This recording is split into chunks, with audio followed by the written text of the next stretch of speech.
اعوذ باللہ من الشیطان الرجیم بسم اللہ الرحمن الرحیم۔ شروع کرتا ہوں اللہ کے پاک نام سے جو بڑا مہربان اور رحم کرنے والا ہے۔ آج ہم کانوں کے بارے میں اپنے ویور کو معلومات فراہم کریں گے۔ سب سے پہلے کان درد کے بارے میں بات کر لیتے ہیں۔ کان میں درد کئی وجہ سے ہو سکتا ہے، جن میں کوئی جیسے اکثر لوگ کان میں ایسے تھوڑی سی کھجلی ہوئی اور کوئی تیلا وغیرہ جو ہے لیا اور کان میں مارنا شروع کر دیا، اس سے کان کا پردہ جو ہے اس کو نقصان بھی پہنچ سکتا ہے اور کان کا درد بھی جو بڑھ سکتا ہے، کم نہیں ہو سکتا ہے۔ خراش ہوتی ہے تو ہونے نہیں، کچھ دیر تھوڑا صبر کر لیں تو دیکھیں گے کہ خارش جو ہے ختم ہو جاتی ہے۔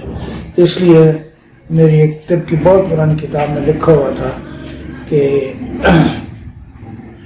آنکھ میں کھجلی، ناک میں انگلی، کان میں تنکا، مت کر مت کر مت کر۔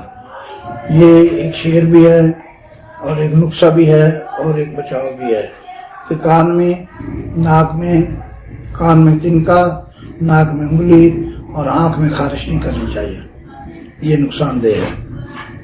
اس کے علاوہ کان کی بہت ساری دیگر امراض بھی ہیں، جیسے کہ کان بہنا، کان میں جناب کچھ زخم ہو جانا، کان میں کم سنائی دینا، زیادہ نہ سنائی دینا، اور اس کے علاوہ کئی عوامل اور بھی ہیں جن میں بہت زیادہ تیز آواز کا سننا، جس سے کان بہرا بھی ہونے کا خطرہ ہوتا ہے، لیکن اس کو بہت زیادہ تیز کر لینا، یا آج کل جیسے کہ موبائلوں وغیرہ میں لگے ہوئے آلات جو کان میں بہت زیادہ آواز پہنچاتے ہیں، وہ بھی کان کو نقصان پہنچا سکتی ہے۔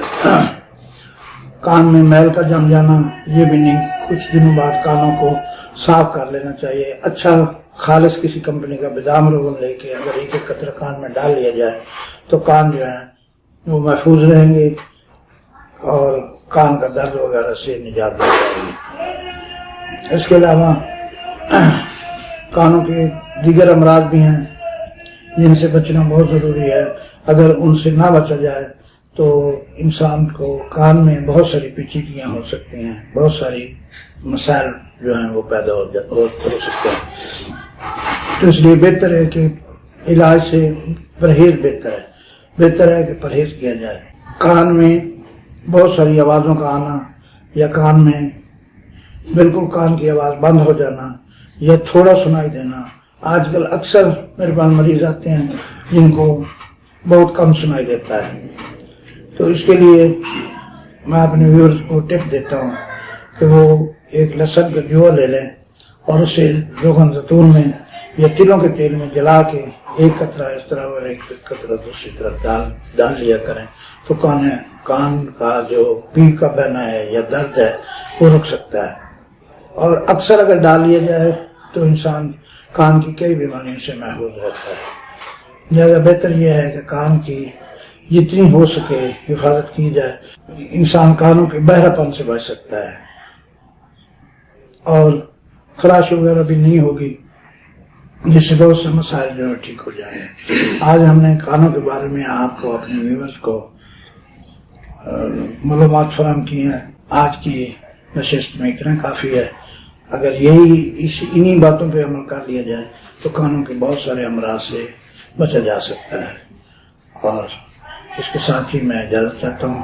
اللہ حافظ۔